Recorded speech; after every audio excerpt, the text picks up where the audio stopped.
Welcome to the April 21st, 2020 episode of Reactive Consciousness, the in-depth podcast about what happened this week in our lives. I'm your host, vysethebold, and this is... Lotus Prince. And we have another big show here for you. And, despite all the goofiness going on with the quarantine stuff around the world, we still have a lot of video game news, and in particular, some bummer stuff. That'll lead... that'll be definitely towards the end of the podcast here. We actually have an inordinate amount of awesome news from M2, surprisingly, a bunch of different items from them, and I am a big fan of that because I'm a huge M2 fan. They've been really in the news a lot recently, just with releasing the Genesis Mini and the TurboGrafx Mini. The TurboGrafx Mini has been released in the States just recently, so a lot of people are catching up on that. A lot of people are saying that the TurboGrafx Mini is probably the best mini system out of all of them, which is really cool. What makes it the best? Mostly due to its representation of the best titles on the system. Okay. Which I would totally agree with. There's only a few odd missing great titles. Bonk 3 is an obvious missing one for some reason. But all of the best shooters are on there. It has 4 new games basically that didn't exist before this. Yeah, that's pretty crazy. And also the representation of Japanese and American titles is really, really tight. And the fact that the best titles from Hudson and Konami are on there, which is what they which are the major publishers on that system. So overall, and apparently the emulation quality is very good.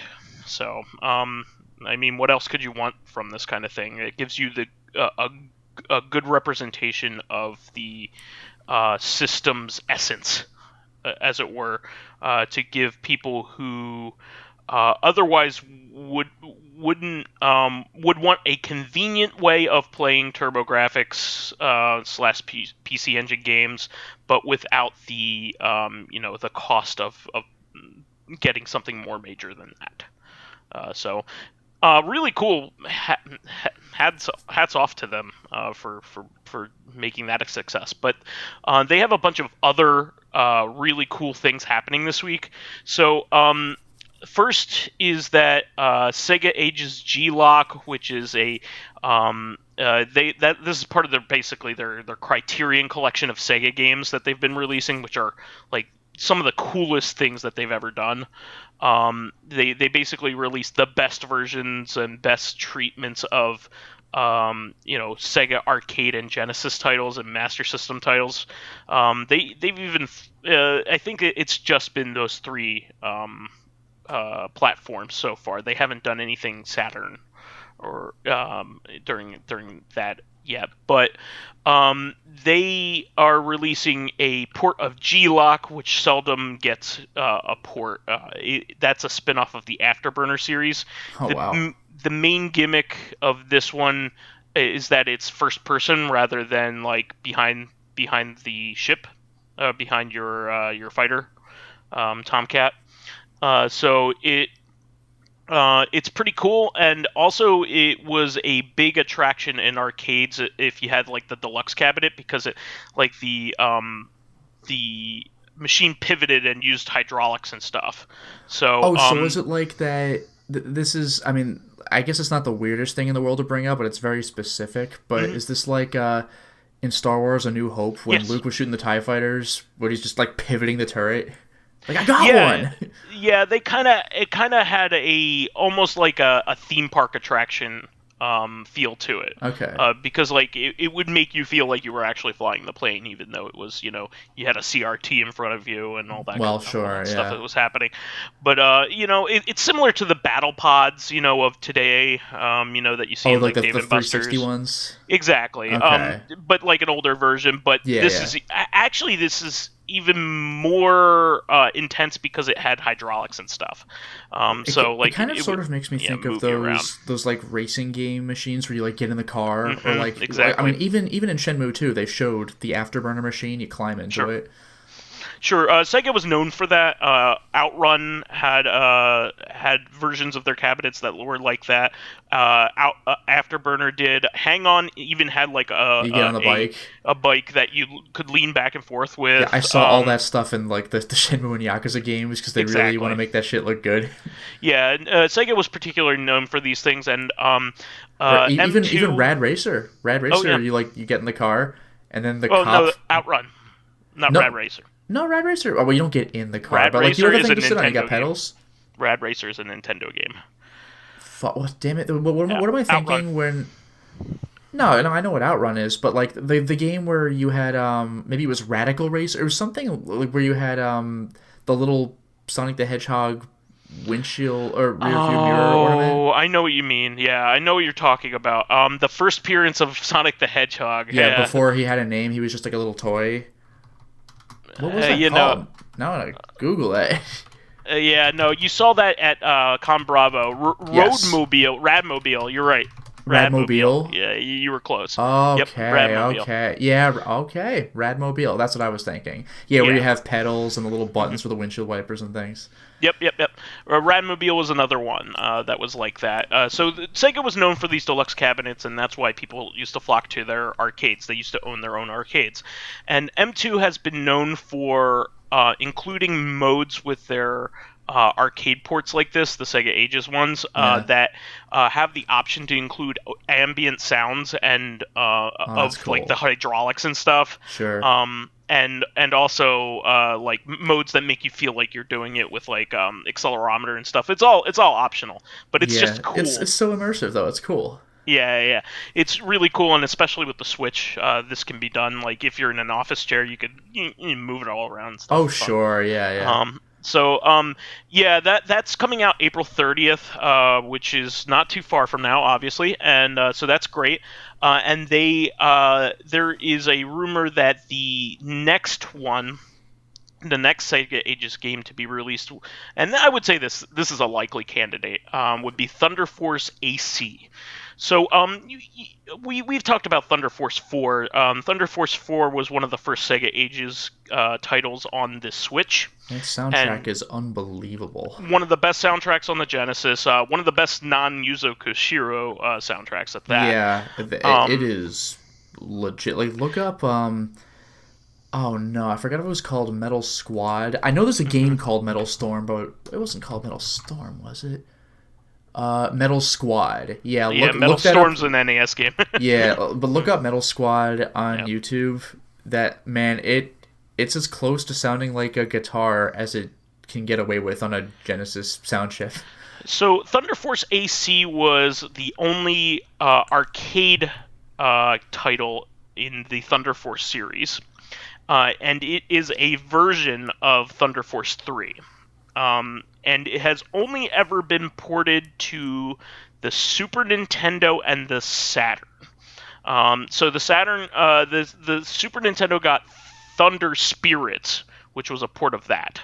Yeah, the Saturn was probably, I would assume, like, I don't know, I haven't compared these things, and I'm not a shooter guy anyway, but I would assume that Saturn is the way to go, just because that was kind of the arcade port system. Oh, absolutely. It was a good port too, but this will be an arcade perfect port, and I would be very surprised because M2 does everything they can and includes as much as they can in terms of optional things. I would be very surprised if they didn't include the Genesis version of Thunder Force 3, because Thunderforce AC is a side, almost like an upgraded version of Thunder Force 3. Okay. But it has some varied levels, so they are technically not the same game. Sure. They have two levels that aren't in common. It's kind of like Hyperstone Heist and Turtles in Time. They have some commonalities, but they're not the same thing. Or even Turtles 2, the arcade game on Nintendo versus arcade, where they couldn't do quite as much with the animations on the screen, and there's two, or I don't know if it's two, but there's a couple extra levels, etc. Sure. So I would be very surprised if they didn't include at least Thunderforce for the Thunderforce 3 for the Genesis along with the package, and also Thunder Spirits for the Super Nintendo. I think they would include all three. If I was a betting man, but is Thunder Spirits the Western name of Thunder Showdown? That is a joke for only me. I mean, not really, but kind of. I mean, Samurai Spirits is what Samurai Showdown is called in Japan. But yeah. But yeah, this is a likely candidate, especially since like Technosoft is owned by their entire library is owned by Sega now, so anything from them is fair game. So I would expect that to be announced. But I have no idea what other special features they're going to add. Last time they did some cool things, like they added the ship from Thunder Force 3 as playable in Thunder Force 4, which was a pretty cool thing to do. Yeah. Also enhanced soundtracks and things like that. So cool stuff. And there was an interview with them recently where they were asking them what their plans would be for future Sonic inclusions, and they brought up things like Sonic 3 and things like that. Everybody wants Sonic 3, but I don't think it's going to happen anytime soon. You know what you got to do is take the like if you're adding the Thunder Force 3 ship, add Tails' plane. There you go. It's done. Sure.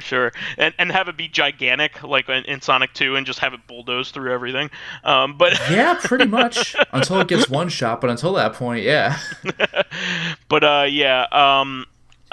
So M2, when asked this, said what they would really want to do would be a port of SegaSonic the Hedgehog. Have you ever heard of this game? The name actually does sound kind of familiar. Was this like some weird arcade title or something? Yes. So I believe there is only one arcade cabinet of this in the United States that I know of. Yeah, it's like Weirdness, like that Beavis and Butthead beat 'em up, or like Primal Rage 2, or like exactly. What? Galloping Ghost, who has those copies of those games, has a copy of SegaSonic the Hedgehog. So what it is it's basically like controls like Marble Madness. You have like three track balls. And it's a 3-player game, and it's isometric, so it kind of looks like Sonic 3D Blast. Yeah, exactly. And you each play as Sonic, Mighty the Armadillo, and Ray the Squirrel, which didn't show up again until Sonic Mania. That's a deep cut then. Yeah. Remember Ray the Squirrel? Nope. I mean, even a lot of characters are Knuckles Chaotix. It's like, well, the alligator's distinctive. What about any of the other ones? Well, this was before the Chaotix, so so Ray only recently got some love in Sonic Mania. He had been in the comics a little bit as kind of like a we threw him in here as a character. Yeah. That kind of I do love like weird stuff like that. It would be like making you know what it would be like? It'd be like when Street Fighter V's new DLC, or like Street Fighter 6 bringing in like Captain Sawada. It's like, what? Exactly. So Ray is canon, but all right. Yeah, because he's part of Sonic Mania. But yeah, they said that they would want to make a port of that, which is really cool because that shows M2's commitment to preserving the stuff that hasn't had much life. That's really cool. I mean, everybody wishes it was a more modern port of Sonic 3 and Sonic and Knuckles, but that is just not happening. I think nobody's ever confirmed this. The Gospel Online says that it's legal troubles with Michael Jackson's estate, and I'm inclined to believe it, but I've never heard anybody from Sega confirm that or anything. So it's probably likely, considering the last port of Sonic 3 that we've seen is probably the Genesis collection on the PC, or the Sonic and Knuckles on Sonic 3 and Sonic the 3 and Knuckles on the 360 PS3 era. But even then, it was Sonic 3 and Sonic and Knuckles. It wasn't the combination. Like for the complete package, I would say probably PS2. Well, the complete package you could play on the Xbox 360 with buying individual. You did mention that. Titles. Yeah. Okay. So technically, you could play it on Xbox One as a backwards compatible title. Yeah, but not really. It's a 360 game. It's a 360 game. So anyway, they also had a whole bunch of other stuff that they said. So this is confirmed stuff. At a Famitsu Dengeki Game Awards live stream, which happened this weekend, M2 announced that they are releasing M2 Shot Trigger's Cross Toaplan collection. So, a while back, I had talked about Toaplan, a foundational shmup company from the 80s and 90s that basically we wouldn't have Danmaku or bullet hell shooters without them. Mm-hmm. They were the ones who made Truxton or Tatsujin, the game that we always talk about with the bomb that has like the skull when you bomb it. Yeah, you know what's kind of funny is I think that was actually referenced in Cuphead. Fucking Truxton. Yeah, I mean it is a game that is a deep cut, but for shmup lovers, it is not a deep cut. But it just cracks me up because Cuphead references pretty heavily like Mario, Ghost and Goblins. It's like, here's some stuff you might remember, wink, and Street Fighter, but the Truxton. Yeah. Okay. But so this company has some they're mostly well known for like their NES ports. Like Tiger Heli was a very popular NES game. It's one of the most common NES games because it was very early and it was a shmup. It wasn't too good though, and it wasn't a very good port of it. But people played it because that's what they had when the system first came around. They're mostly known for that game, I would say. For people that aren't in the shmup community, they're also known for making Zero Wing. All your base art belong to us. That perfectly accurate translation. But M2.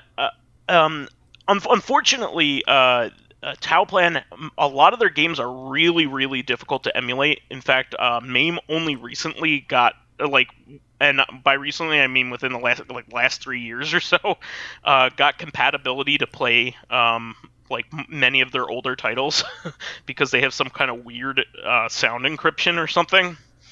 Oh yeah, didn't you mention that for at least one of their games they literally just recorded playback of the sound and then put that in? Yeah, you needed to buy some, or you needed to download some bootleg ass version of of MAME that could play sound clips. Instead of actual sound data. Jesus. But now you can play the real ROMs of them. But so M2 announced that they a lot of Toaplan's ports are either very obscure or they don't exist of these titles, and they were difficult to emulate. So a lot of these games are kind of lost to time. You can't play them easily. And so what they announced that they are releasing a 4-title collection, and it's a odd assortment of games. It's none of their most popular games, but actually some of their most obscure ones. And what's pretty interesting about it is most of them don't have easy to find ports or any ports at all, really. Mm-hmm. That are arcade and anything close to arcade perfect. So it's actually pretty cool that they're doing this. So one of them is the first title is Kyokuku Tiger, which is the sequel to Tiger Heli. You have Tatsujin O, which is the sequel to Truxton 2. Not Truxton 1, Truxton 2 they're doing. Flying Shark, which is a game where you're a biplane. And that one's pretty famous. That's actually one of their more popular titles. They have a game after that called Fire Shark, the sequel, and that leads into Batsugun. Batsugun is actually the third one of that. Batsugun's probably their most popular title, and Outzone, which is kind of reminds me of a Spriggan game or a Musha game. You're kind of a running figure on the screen, rather than a ship, and Oh, it's so is it still a almost shmup. like I mean, this probably isn't the best comparison to make, but like Chelnov. But it's overhead. Oh, okay. That okay. Yeah, yeah. So, yeah, four games. I don't think any of these have like. I think Truxton was only ported to like the X6800. Oh, jeez. Like so. Flying Shark was only ever an arcade title. Twin Cobra was only ever ported like on NES poorly, and Outzone I don't think ever was ported. The only way you could play that is on MAME. So this is a really good opportunity. They The thing about these M2 shot triggers games is that they've only sporadically come to the United States. Only 2 of them have made it here, and there are 5. So I'm kind of upset about like their distribution. I think what was it? 3 of them came here, and 2 of them have not. Yeah, that's it. The ones that have come here are what is it? Dangum Feverin, um, Battle Garega, and I think that's it. Actually, only Huh. those 2 have made it here, and the ones that we're waiting on are Sorcerer Striker and Ketsui, and the newest one, Esperade, which is the predecessor to Espagaluda, which is a really popular shmup game in the shmup community. So I would think that you would probably have to import these, unfortunately, but it's still cool that it's happening. I mean, just with any other shmup, English is, there's no language barrier anyway. Yeah. They also announced during this stream that they have an original shmup coming to arcades called Ikubusa later in autumn 2020, which is really cool. They put out a release date for that. They announced earlier that it was a thing, but they have a definitive release time period, so that's pretty cool. So moving on from that, so we talked about the Double Dragon River City collection that came out about a couple weeks ago now, and Technos decided, I guess it would be Arc System Works. I'm sorry, that owns it now. Decided to release the most popular titles,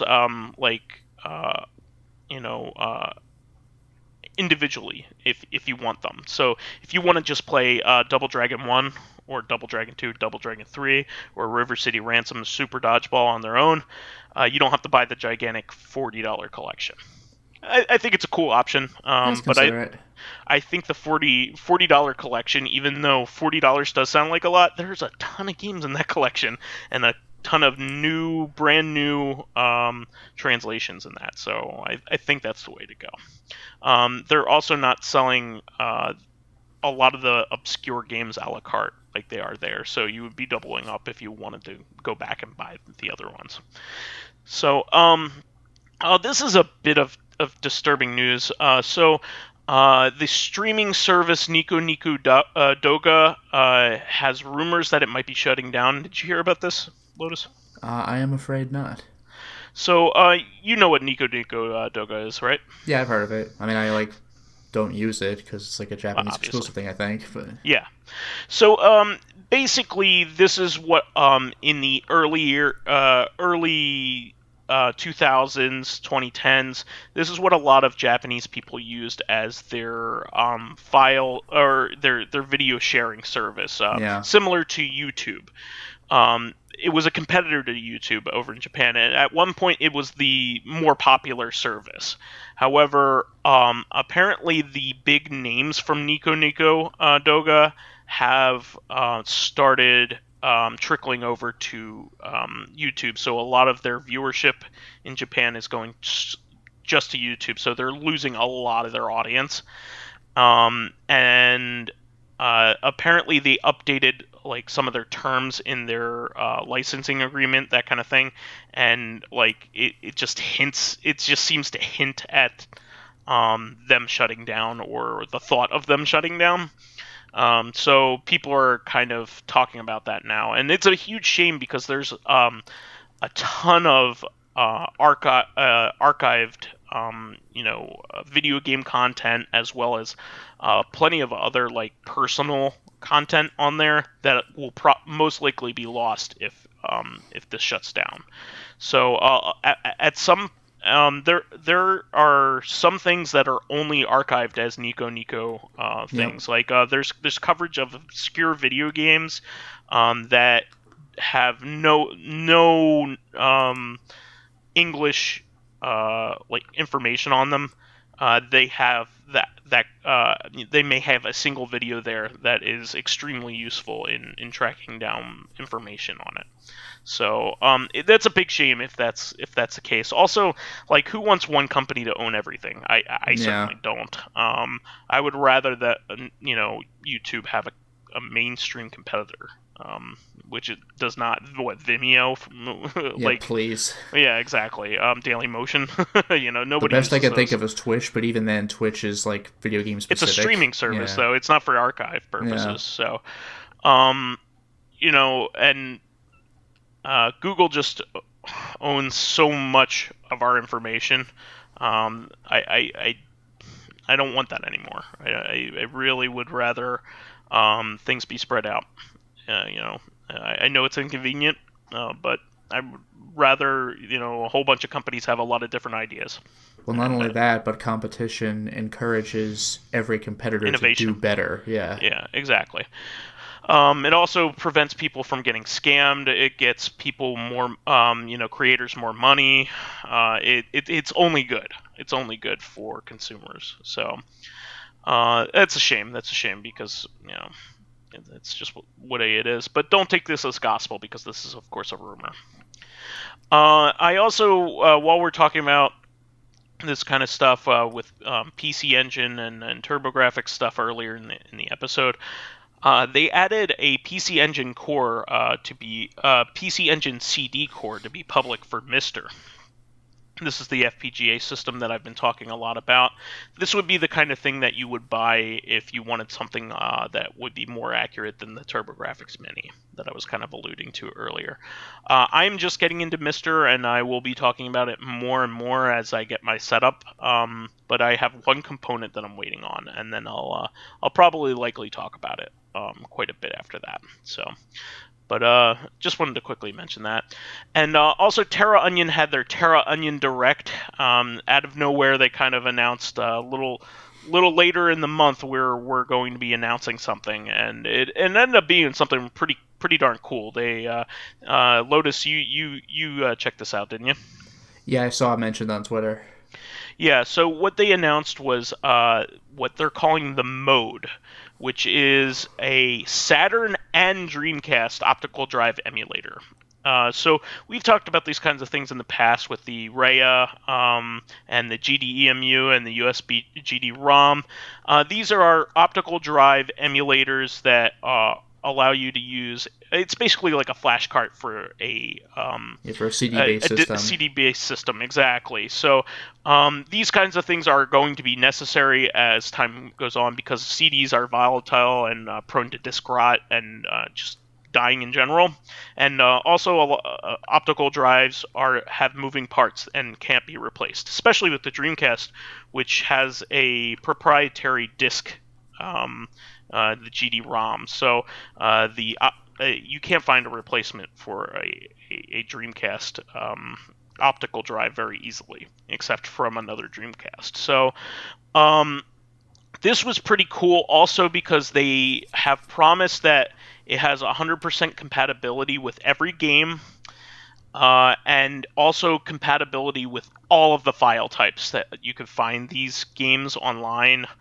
Yeah, that's nice, because I remember you had to do such a process to convert like all the Saturn games you had to the other file type, the one that was more acceptable for the ODE you were using. Yeah, the REA that I have for the Sega Saturn, first of all, it didn't have a menu system built into it. Fans made that. Yeah. And it was incredibly inconvenient to use.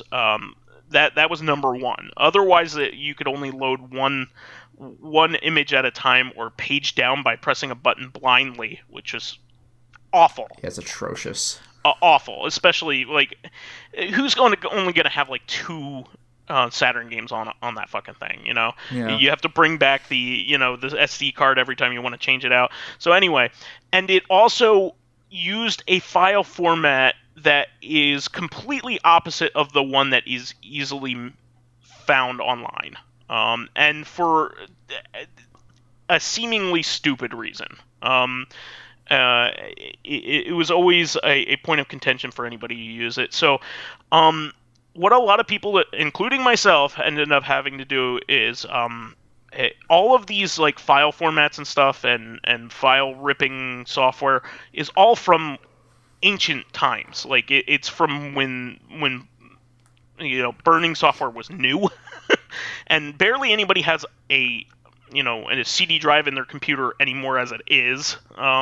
And I had to download images and reburn them and re-rip them as the other file format. Every time I would have madness. You had this big stack of discs that I can't use. I just threw them all out. Yep. I mean, it's either that or use this really, really janky software that had like viruses associated with it. So like I wasn't doing that. So that was off the table. So this is supposed to be extremely easy to use. You can use SD cards. You could use a USB. You could use anything USB, like external hard drive or anything like that, or a USB key or anything like that. Or you can plug a hard drive into it, like a SATA hard drive. Nice. So that includes SSDs, so you don't need to have any moving parts in your system at all. And it works on all versions of the Saturn. The Rhea only worked on one, the early version of the Saturn, and the Phoebe worked on the later version of it. The Dreamcast ODEs, the current ones, only could work on the original version of the Dreamcast. There's one revision of the Dreamcast. It wouldn't work on the revision. Oh, the black like sports one? No, that wasn't an internal revision. That was an external one. Okay. There was an internal revision which didn't clamped down on you using CDRs. Oh, okay. But very few people have them because the system was dying. Yeah. So. This one ensures that you can... Basically, it's the best of all the worlds. The only downside is that it's on the expensive side. It's probably going to be around $220 for a single one of these, and you would probably want 2 of them if you had a Dreamcast and a Saturn. Mm-hmm. You can't use it. You can't straddle it across 2 systems. But it gives you all of the things that you would need to hook it up. It's plug and play. There's no soldering, so even you or I could just, open up our system and shove it in, basically. Yeah. So this is really cool. There are a bunch of different Saturn ODEs right now, but this is by far the best one. The firmware recently came out, and it doesn't have 100% compatibility. This one does promise 100% compatibility. So this is a really neat thing. If you're willing to pay the price, this is like the one to have.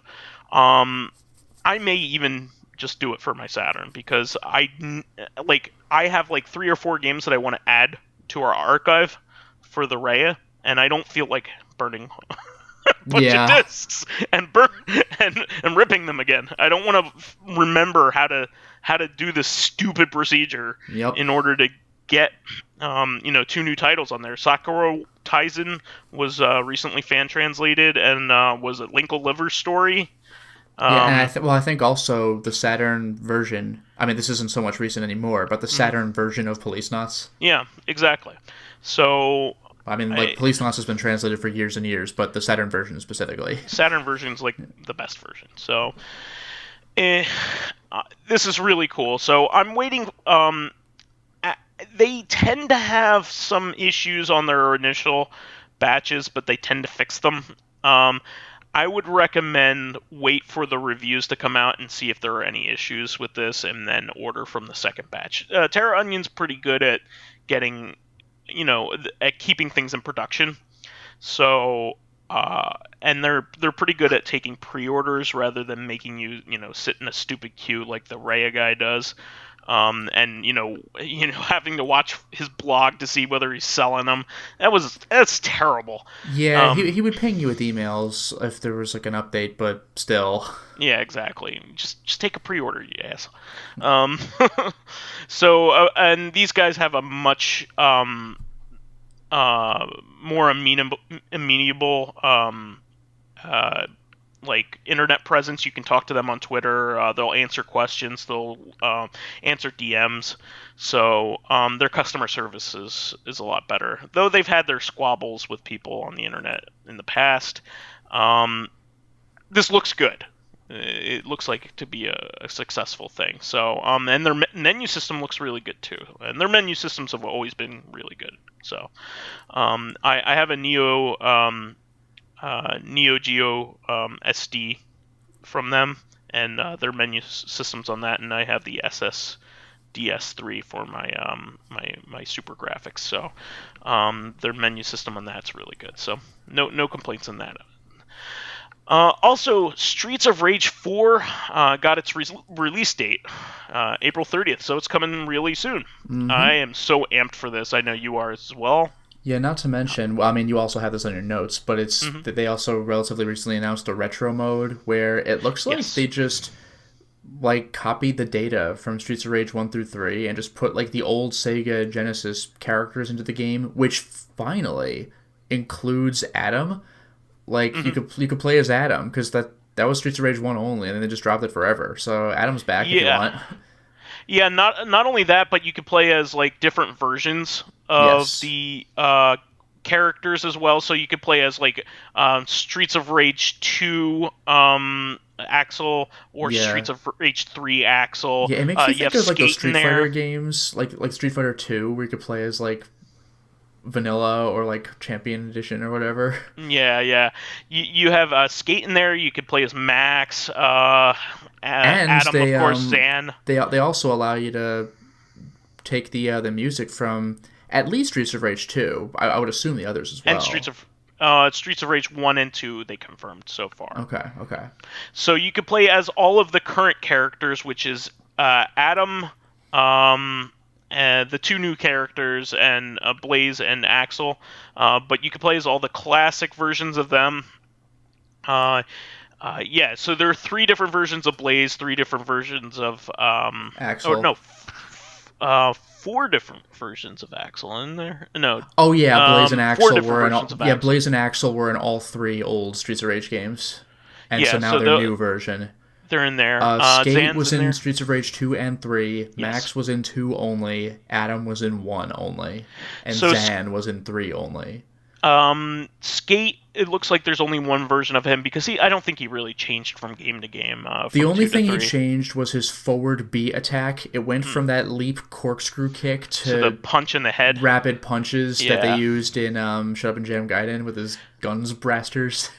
Now, if you take a look at the selection screen, there's also Shiva, who was a secret character in... Yeah, secret character in 3. In 3. They have revealed that. There is a spot that is conspicuously empty.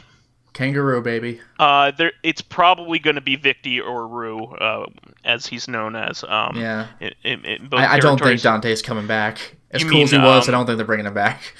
Ash, you mean? Oh, sorry. Sorry. He looks exactly like Dante from that one episode of Fist of the North Star. Yeah. So there was a highly offensive gay caricature of a character named Ash who was taken out of the 3rd Streets of Rage. He's in Bare Knuckle 3, but not Streets of Rage 3. Yeah. He was also a secret playable character in Bare Knuckle 3. Yep. But I very much doubt he's included, Yeah, I'm because thinking no. he's offensive just by existence.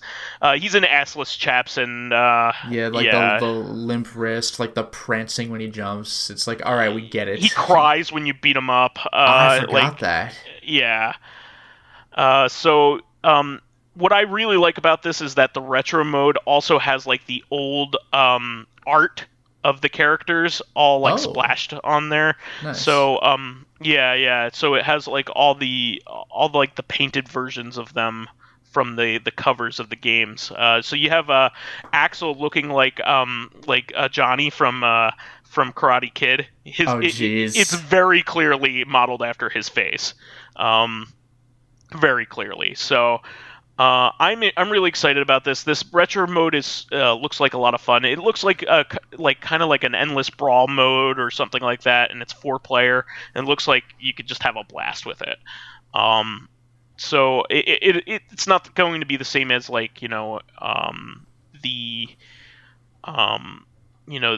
campaign mode, but it still looks like it to be a really fun feature. Yeah, like why not? Yeah, exactly.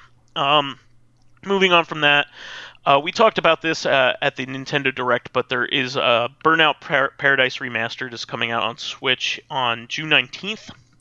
I figured I'd mention that. And we talked a little bit about this, I think. SpongeBob SquarePants Battle for Bikini Bottom Rehydrated had a pre-hydrated trailer. Yeah, that's great. Like, I never played this game, but like everything I hear about it from people who have very played popular. it, like they love it. Yeah. Yeah. Like, apparently, this is a really good game. It got extremely good reviews at the time, and for a licensed title, that's extremely unusual, especially during the PS2, GameCube, Xbox era. People loved playing this game. It was very popular on GameCube and PS2. Hugely popular. Regarding licensed games of that era, it makes me think of Spider-Man games. Like the PS2 Spider-Man, Spider-Man 2, I should say, was like the gold standard of superhero games for years and years and years. Like everyone was saying, oh, Spider-Man 4 is like GameCube Spider-Man 2, but better. Like that's how good that game was. But then every other Spider-Man game of the time was like, 1 was mediocre, 3 sucked. It's like, all right. Well, this is coming out with all the niceties of modern video gaming, including widescreen and all that jazz. It's coming out the June 23rd, so that's not too far off at this point. Also, they announced. Bandai Namco announced that Jump Force Deluxe Edition is coming out later this year for the Switch, which will have all of the current DLC, and then it will have additional DLC that you could buy.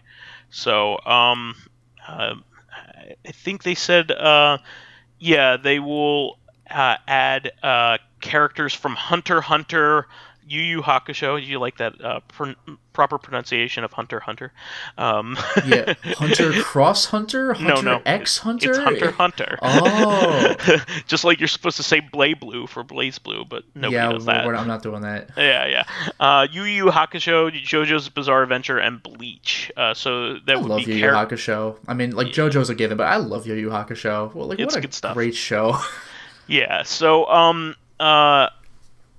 Jump Force is not a well-regarded shmup, fighter. Well, that's the thing that surprised me, that they're doing a deluxe edition at all. Because when it came out, everyone was posting shots of the cutscenes. Like, look at how jank this is. And for some reason, it didn't go on discount even at GameStop for a long. I don't even remember ever seeing it go down, and it's like, I think it was still this be popular. $20 immediately. I think it was still popular. Despite people dunking on it, it sold well. That's what surprises me, is all of those Jump mega crossover games are pretty damn mediocre. It's just cool to see all the franchises combine. Like, I played J Victory Stars Plus. That game is like fighter by the numbers. It's like, I don't care, but it's just kind of cool to play as Toguro from Yu Yu Hakusho. It's cool to play as Kenshin from Rurouni Kenshin, but the game's not very good. It's just whatever. Well, I'm not paying fucking $60 for the next one. People our age, in their early 30s and late 20s, really have a love for Dragon Ball, like mainstream, love for Dragon Ball, not just anime fans. They love Dragon Ball and they love Naruto. So anything with them headlining is going to do well. I guess, but like there aren't like 30 Dragon Ball games and like they all 15 do well, though. Naruto games. Well, yeah, and those are good games, or most of them. Like Fighter Z is like one of the greatest fighters out there, right? Like it's freaking gorgeous. It's pronounced actually fighters. Yeah, fuck off. It feels like you're like playing the anime. This is like the closest it's come. The Naruto fighting games have largely been really good too, but the Jump games are never very good. They just have a bunch of the characters in them. Even Battle Stadium Dawn wasn't very good. I was actually going to mention that. I played that game super early because they had it at Otakon at one of the, not booths, but like in the arcade room. Mm-hmm. And at the time, it was like you said, I saw the cover of the game with Naruto, Dragon Ball Z, and One Piece. Thank you. Dawn, D-O-N, Dragon Ball, One Piece, Naruto. And I was like, all three of them in one game? Like, is this real life? Sign me up. Yeah, like, are you kidding me? And then I played it. I was like, eh. Yeah, exactly. Even the early Naruto fighting games on the GameCube were really good. Those games are great. Like, you have a fucking 1,000 Dragon Ball Z and Naruto fighting games. The Jump games are consistently okay, mediocre. I guess. Yeah, there's I think the original DS ones are probably the DS ones are probably as good as it's going to get. Well regarded, yeah. Too bad I can't read Japanese. I would love a translation of those. You get to play as like Luffy and Jotaro both have like a combined attack where they both just rapid punch. It's like, yes. Yeah. They've always been bad. I mean, the Bandai Namco games, generally speaking, if they are developing them themselves, have always kind of been mediocre. Like the Jump games, dating all the way back to the Famicom, had never been very good. It's only when they contract out. Like the Naruto games that are well regarded are made by CyberConnect 2. Well, the new ones, yeah. Yeah, and they make all the great JoJo games too. So, well, I mean, the JoJo Fighter on PS3 and Eyes of Heaven on PS4 are like, all right. Yeah, but they're fun. Yeah, they're fun enough. I mean, they're more fan service games than like good fighters. I guess that's the idea of the Jump games as well, but like not $60 good. Sorry. More on that later. Yeah. I just wanted to put that out there. I don't have much faith in that game, but I just figured we'd talk about it a little bit. I mean, like I'll pick it up when it's cheap. Like I said, putting all those franchises together sounds cool, it's but like a novelty. Yeah. It's not. Yeah, that's it. It's a novelty. But this is bigger news. Crysis Remastered was announced. That's pretty cool. So, Crysis once upon a time was the benchmark video game to see whether your PC was the shit. Yeah. Now, I don't even know about now anymore. But I was gonna say The Witcher 3 was a more modern version of that. But like Crysis 1. Yeah, if you could run that, then you're in.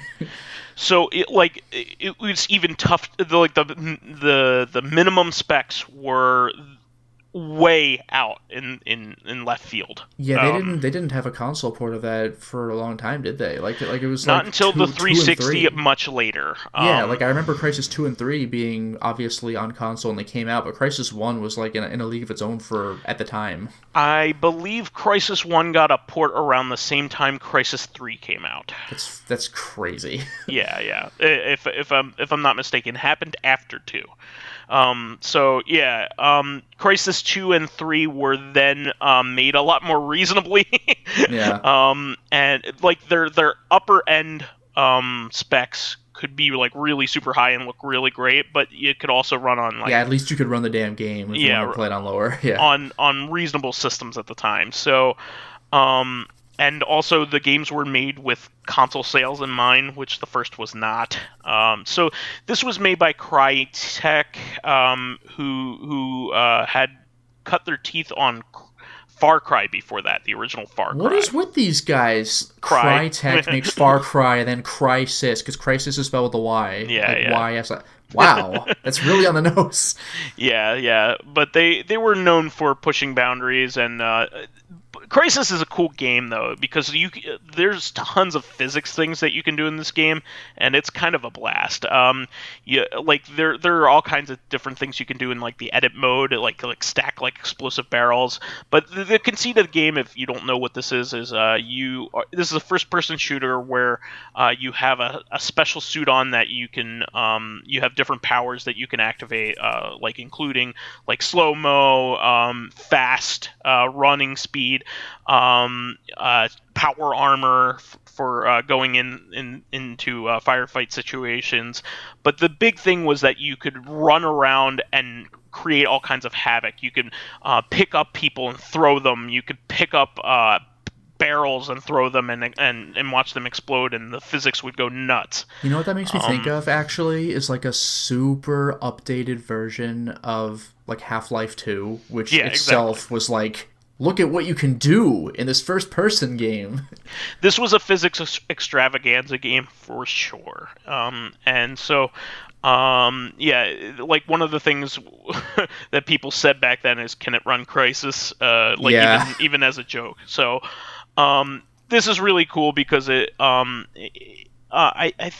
think, like we haven't been really, it hasn't had an update since the 360 version, really. So, it'd be nice to have it, look really good. I think the expansion never really got much love either. There was Crysis Warhead. I forgot about that. Yeah, that never got a console port. And so it's been locked to EA. I think it's on only purchasable on EA Origin. Wow. As of right now, so I don't know whether that's included in this package. I would imagine it would be, but who knows. But this looks like it'll be playable on everything, including Switch. Which your Switch can run Crysis. Incredible. Not to be confused with Incredible Crysis. Which is great. Yeah, it is.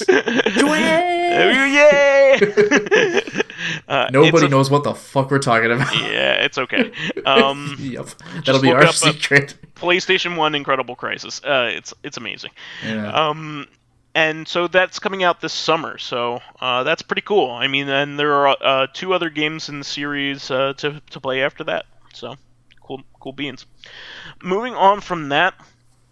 This one has some pretty good resonance with you. The second Dark Pictures game got announced. And, this makes me very happy. Yeah, For the record, could you please remind people what the first Dark Pictures game is? So it's... Remember the title? Yeah, please. Okay. Yeah, the title is really not memorable, is it? It's Man of Medan. Yeah, Medan. I actually looked up the pronunciation relatively recently, which is unfortunate because, like, I recorded it a while back, and I think I called it, like, Medan or Medan, like, through the entire playthrough. It's like, well. But, basically, it's another, like, Until Dawn-like game, except this is going to be in, like, Universal's Pictures Dark Universe with the Mummy as the first movie. So, like, that's what got me nervous about Man of Medan, because...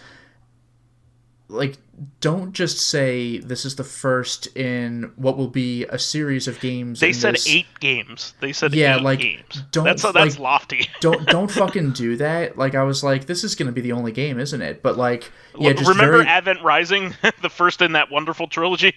well, again, remember Universal Pictures The Mummy. Like, how can a franchise that big fail? Universal Monster movies? Well, make a shitty first movie. That'll do it. But with Man of Medan... Marvel had a great first movie, and that's how you started up. Well, what was it? Iron Man. Yeah, but like Man of Medan, like, it's a fine game, but like, just like Until Dawn, when it first came out, people were like, the controls are kind of weird, and it's just mostly talking and pressing buttons a couple of times, and that's what it's supposed to be. But it's stuff like that got me nervous. Like, they're not going to make more games than this. So imagine how happy I am to see that they are, because I like those games. But, like, I don't think I'm the majority here. Like, I mean, I know a lot of people like them, but that's not exactly a mainstream kind of fun game where it's mostly a cinematic experience. So I'm very pleased that they're getting to do another one. Yeah, so the second game. Yeah, go ahead. The second one's called Little Hope, and it was put on.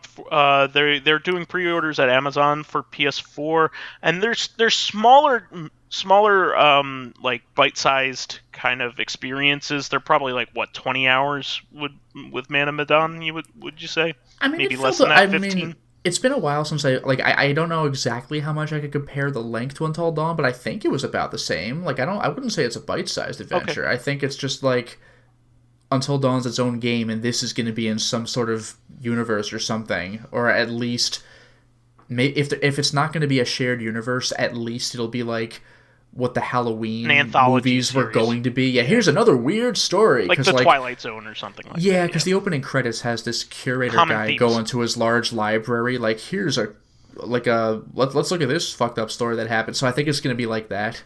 Mm-hmm. So I'm quite pleased that they're getting to continue. Oh, by the way, one thing I noticed is the pre-order is $30. Man of Medan was $40. Yeah, they lowered it. But now I'm wondering why that is. Are they just lowering it because, like, I don't know if people were a little leery about last time, or I'm wondering because in the first game, if you pre-ordered it, and I think they said they would release it later, even if you didn't, there was something called a curator's cut, because it, like, you know how in Until Dawn you swap characters' perspectives? Sure. Well, in the curator's cut, you get to see what a different character is doing at the same time. So, in the very beginning of the game, you're all on a boat. You get to be the other person in the conversation, like that kind of thing. Sure. So, like, it's still... I didn't play all the way through it. Honestly, it felt a little too samey anyway, but it was a clever idea. Cool. Yeah. So I'm wondering if the new game, Little Hope, just won't bother with that. And it's like, fuck it, $30. Well, maybe they also hit a sweet spot because they did end up unlike Until Dawn, which was PS4 exclusive. Yes. They ended up releasing Man of Medan on Steam later, and I think it found a better home on Steam. And they that's probably not surprising. They might have found that they sold best at $30. I mean, I can believe that. Yeah. Well, it's not too far off either, and at $30 is like some people's tipping point. So I would say $30 for this kind of thing is a great, especially for a like a B tier kind of experience, like not like AAA, but like but like higher than not great, but very good. Indie, higher than an indie experience, and it's unique and fun. So. Really cool, and it's cinematic too, so a lot of fun. Their voice acting tends to be really good, if I remember right. Generally, yeah. And speaking of cinematic, you are basically playing a slasher movie, so like, which is fun. Well, not only that, but the beauty of it is there's no such thing as endgame spoilers, who lives and who dies, because anywhere from 0 to everyone can survive or die. Exactly. So like however you handle things, like that's they just tell you up front. Anyone can live, anyone could die. What's the ending? I don't know. How do you play? Figure it out. Yeah. But it's cool. I mean, and it's happening in such a little amount of time, within a year, right? At least. I think. Yeah. Which that's a very short amount of time. I'm okay especially. With this. Especially considering, it takes a long time to make a video game, and they didn't announce this beforehand, so it's pretty cool. Yeah. Moving on, this was just something really cool and off the wall, but I think this is Night Dive Studios involved in this? I don't know, I think actually. they are. I wouldn't be surprised, but I don't know.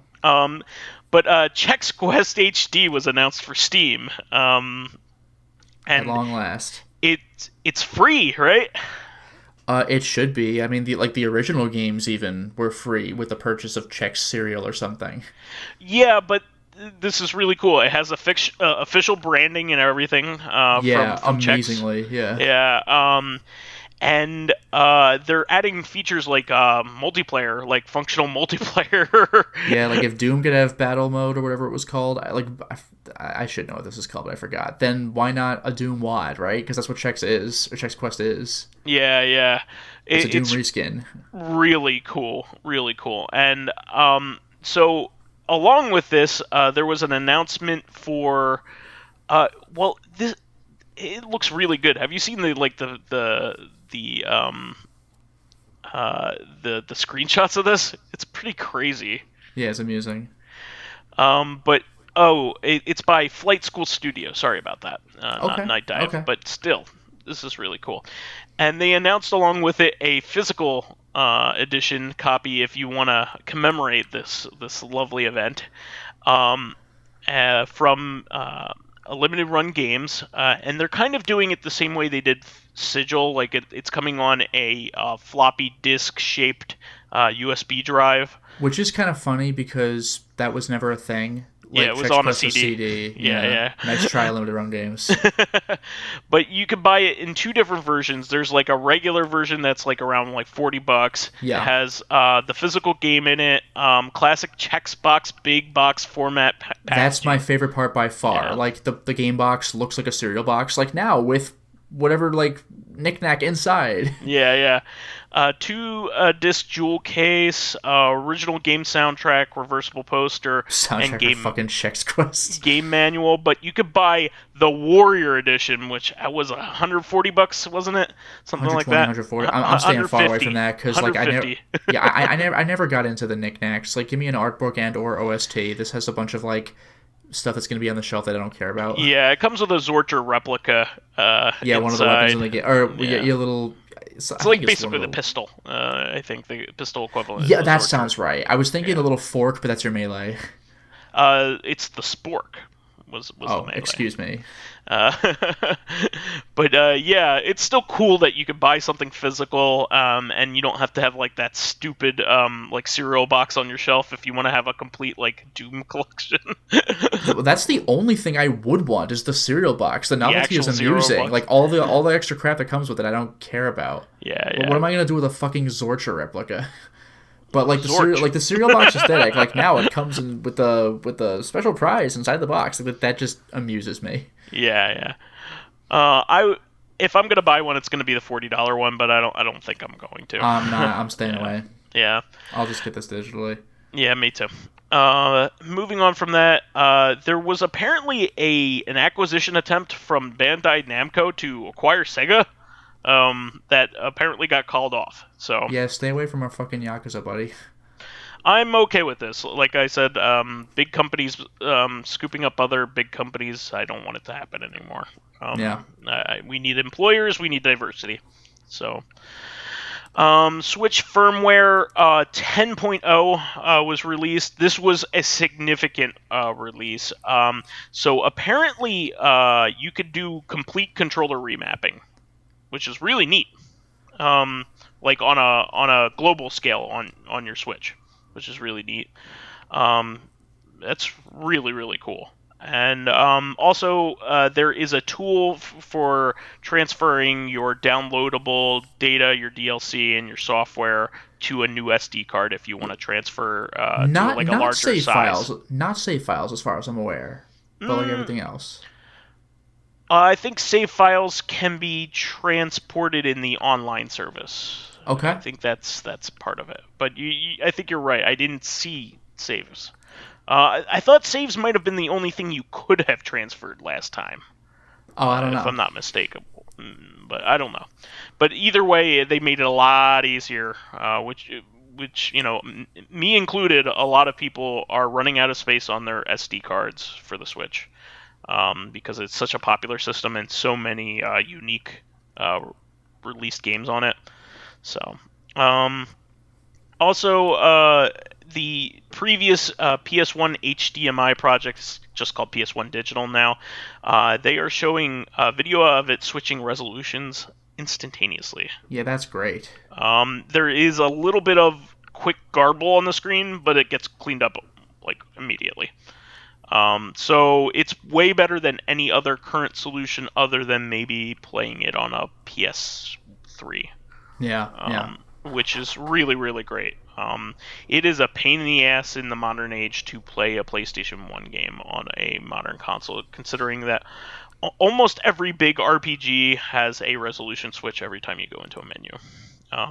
Plenty of fighting games have resolution switches too, which is inexcusable during gameplay. So lots of popular games had resolution switches. So I'm very happy about this because I would probably HDMI mod my PS1.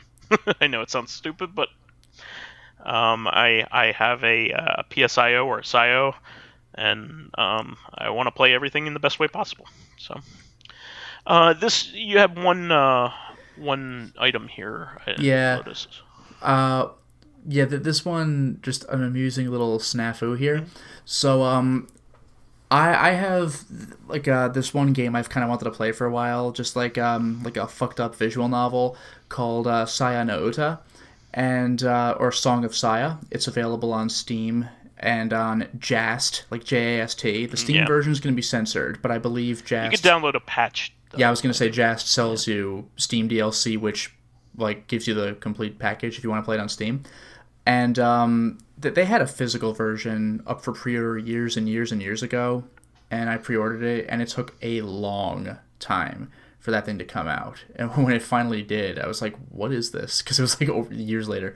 But they did the same thing for Steins Gate, too, I think, back in the day. Yeah, that took a while. Yeah. But it got to a point where I forgot why I was doing this, why I went on to Jast. I was looking up Saya no Uta. I was like, I wonder if I should just download it so I could just easily play it, so I don't need to worry about a CD, and also whether it'll run on Windows 10. But then I saw a link for a physical version, which surprised me, because that link has been gone forever. And it linked you to another site, JList, which they're actually selling a new print, which, like it says right on the box, like, optimized for Windows 10. I was like, no kidding. So I actually ordered another physical edition. That was kind of cool. So I ordered that in, like, October or November of last year, and it came this week. So I was like, oh, cool. So I got it, and I posted that somewhere, like, on a Discord forum, and somebody was like, you might want to check that game out, because there's been talk about something up with it. And I was like, okay, I guess. So inside the game box, there's the game disc, a soundtrack, like audio CD, and I thought this was considerate, a Steam code and a Jast code. That's pretty nice. So I can have cake and I can have my cake and eat it too. I got my digital code anyway. So I tested the digital codes. Cool, both of them. I tested the audio CD. Works like a charm. But then the thing that they were telling me about came up. I put in the game disc. I wasn't going to install it just yet, but I put in the game disc. It's the wrong game. They printed the wrong game on their entire run of Saya no Uta. It's the wrong game. I have a Saya no Uta disc. That has to be devastating for somebody like a small company like that. Oh, man. I have a disc with Saya no Uta's, like, art on it, and it's not Saya no Uta. So, I emailed... It's a game called Togainu no Chi, Lost Blood. Apparently, it's like... The description on Steam makes it sound engaging. It's like, oh, this fucked up situation's happening. But apparently, it's like a yaoi game. Because on Steam, you're not going to see this in the preview images. But on Jast, it's like, they make it apparent. So I was like, well, that's not what I ordered. So I emailed Jast about it, and I'm sure they've gotten fucking inundated you're not with this the only shit. one. Or not Jast, JList. I emailed JList. Sure. And they actually got back to me within like a half hour. It was amazing. But like apparently, like, their compensation for this was really cool of them. It just, sucks for them.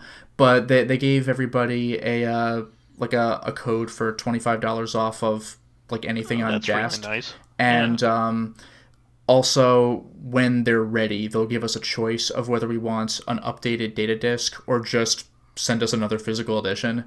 So that's cool. They're handling it as well as they can. It's just like they printed the wrong game on their entire run. That fucking sucks.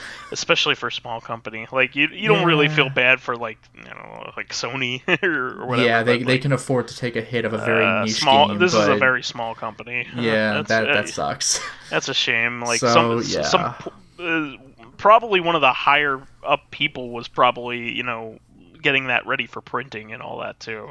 Yeah. So I mean, it's gonna be fixed, but that's rough. Yeah. Moving on from that, I just wanted to do a quick announcement here. I just saw this, but the fourth Evangelion movie, the Evangelion Rebuild movie, I'm sorry, got delayed due to COVID. This movie has been delayed forever. Yeah.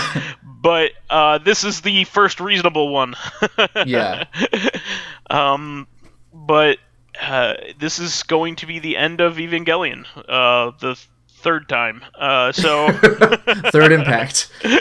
But I'm sure everybody really wants to see this. If you're an Evangelion fan, or even if you're just like an anime fan in general, you would know what this is. You've at least heard of it, yeah. Yeah. Especially if you were our age, when it was like when we were in high school, that was like, not everyone necessarily was actually watching it. It was very mature content, but like everyone had at least an idea of what this thing was. So I believe, if I'm not mistaken, the director has complete, creative control over the ending of this one. Do you think it's going to be another, like, literally 5-minute still image with classical music playing over if anybody actually thinks that they're going to be satisfied by this ending, they are sorely mistaken, because he's going to do whatever the fuck he wants. Congratulations. He has gotten so... He's also very well known for, like, really, great writing. So, like... I hate to say this, but a lot of, like, really great endings, a lot of people hated when they first came out. In retrospect... you know what I still say? Like, people still hate it to this day, but, like, in retrospect, I thought the ending of the TV series Seinfeld was brilliant. Yeah, people got furious because the finale of the entire series is a fucking flashback episode. Really? There's like 6 or 7 minutes of new footage. Are you fucking kidding me? But the idea of it is hysterical. It's showing you what pieces of shit the cast is that you've been following. They all go to jail because they suck. Yeah, because they're fucking awful people. and not only that, but the last line in the show is the first line of episode 1, like implying that they've learned shit. Nothing. They have not evolved at all. They're pieces of shit. I mean, what did you expect? I hope you liked our show, asshole. Seinfeld was never a show where it was will they, won't they? That never happened. That wasn't a thing. Yeah, no. It's just their petty little problems. Like, Jerry's entire character is, like, nitpicking every woman he dates. There's always some weird little thing that bothers him. To the point where they don't want to date him anymore. Every single episode. There was an episode where the woman was straight up perfect. By Jerry's standards, but he knew that Newman had dumped her, and he's like, what the fuck could the reason be? And Newman's like, yeah, she just wasn't my type, I don't know. And Jerry, like, just couldn't get over that, and he's like, how the fuck? So he eventually dumps the perfect woman. Just couldn't handle it. It's just like, Newman dumped her, there's gotta be something, and there apparently wasn't, but he's neurotic. That's this whole character.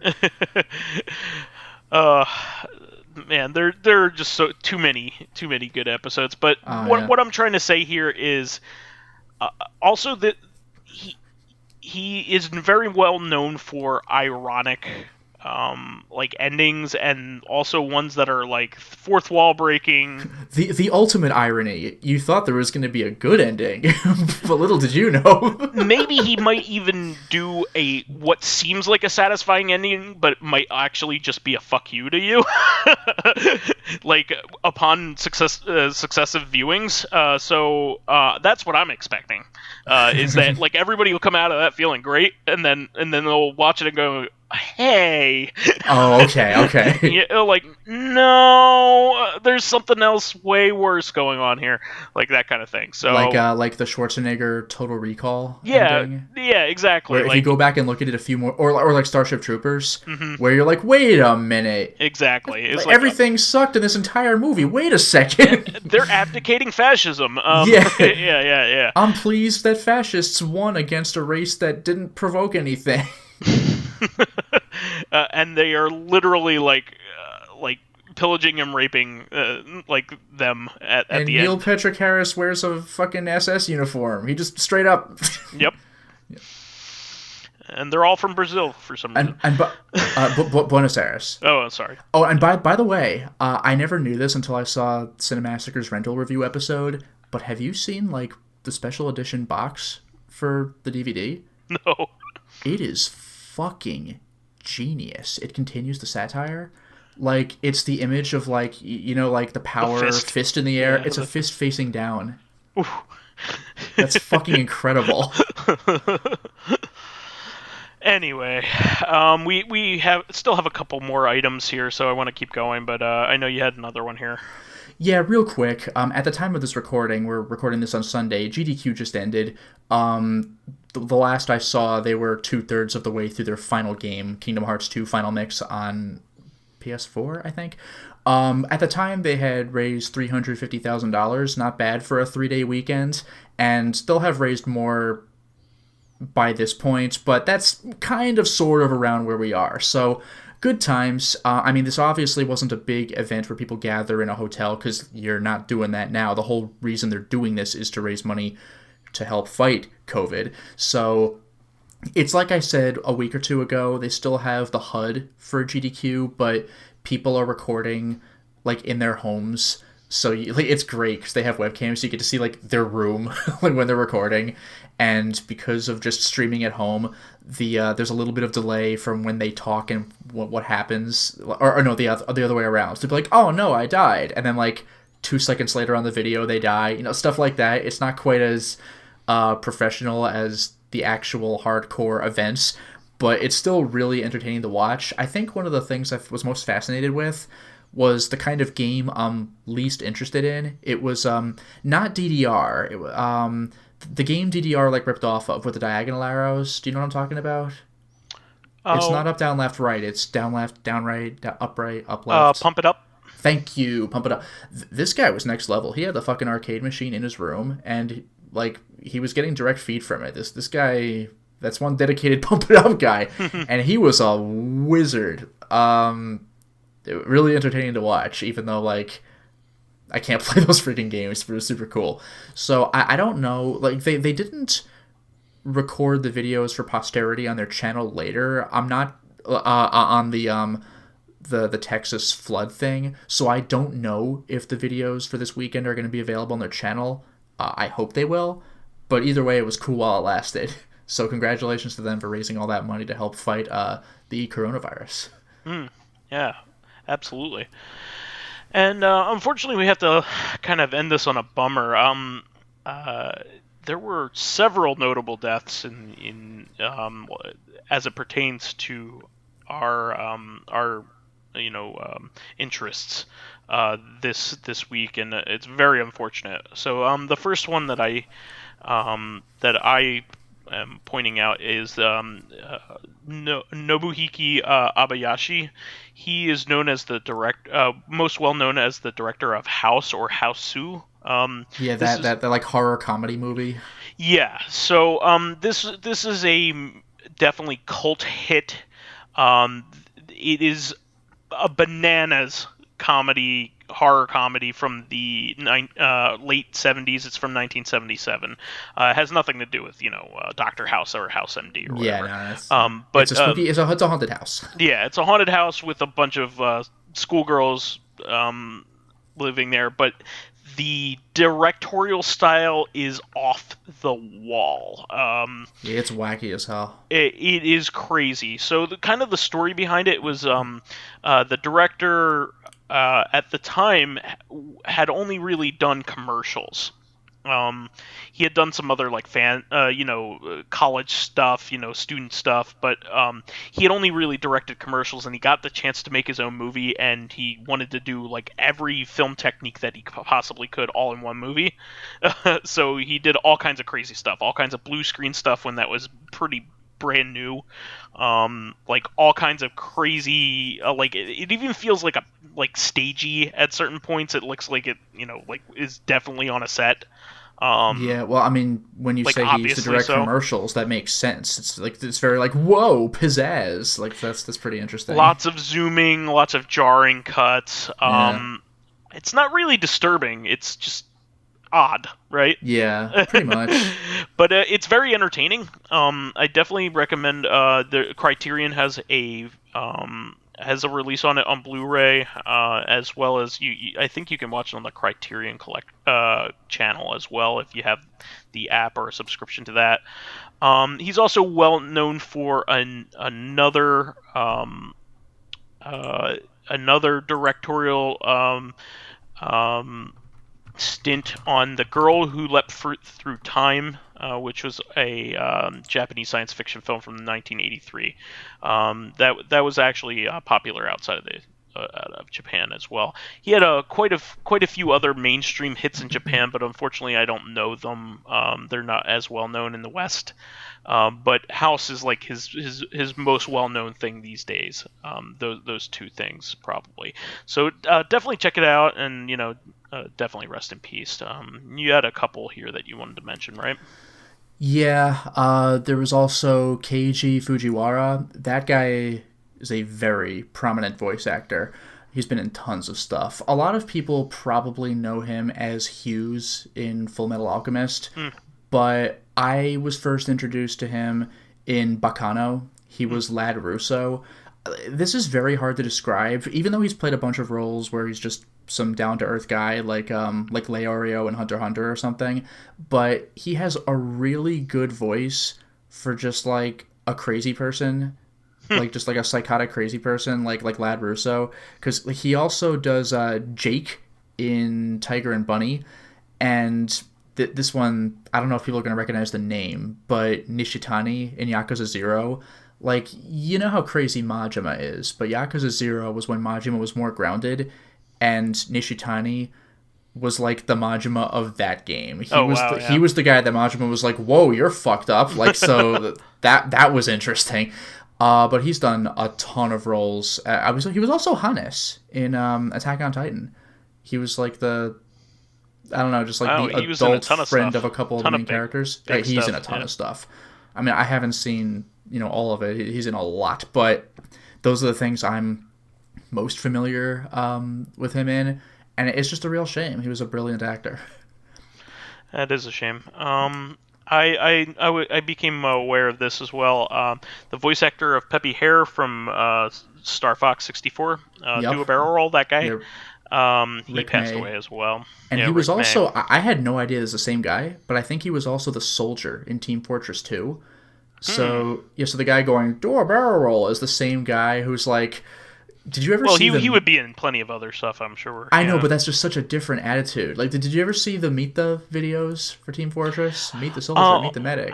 I only ever did that for the flame guy. Pyro? Pyro, yeah.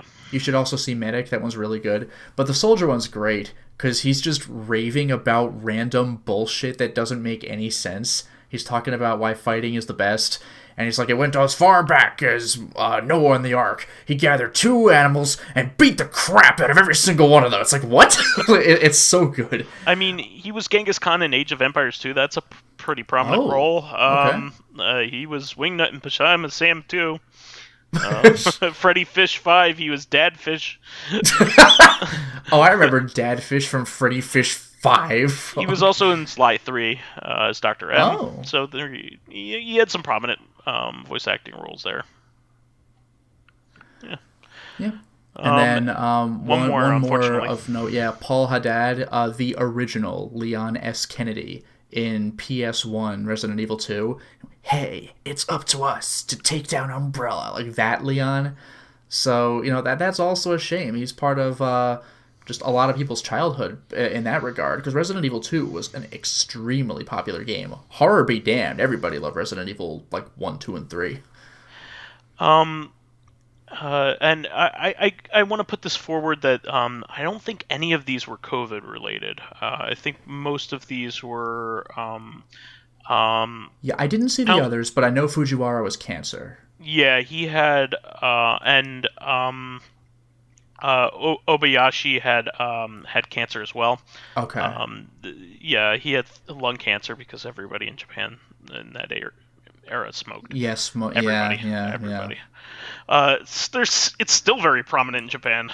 I was actually going to mention, a lot of anime still has, even One Piece. One Piece has been going on since we were in middle school, and Sanji still smokes and looks cool while doing it. That was the famous lollipop edit when 4Kids had One Piece and localized it. Like, we can't show smoking to children, but like Japan's a lot more liberal with that. Yeah, people still go out for smoke breaks.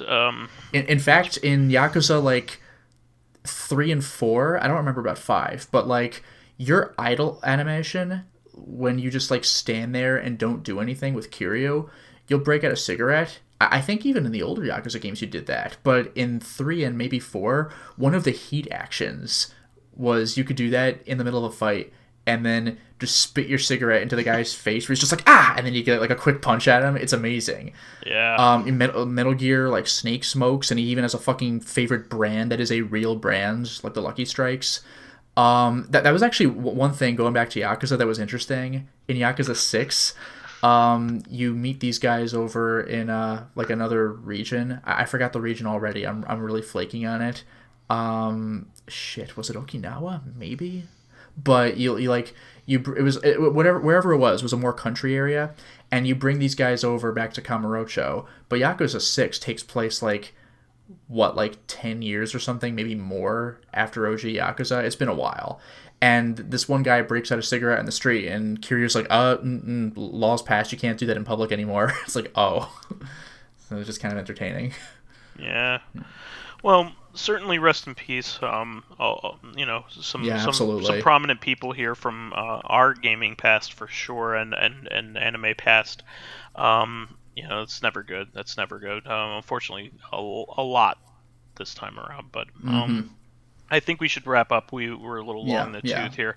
That's the show for this week. Please remember to subscribe to the Corrective Consciousness YouTube and SoundCloud pages. While there, please give us thumbs ups, like some 5-star ratings on iTunes.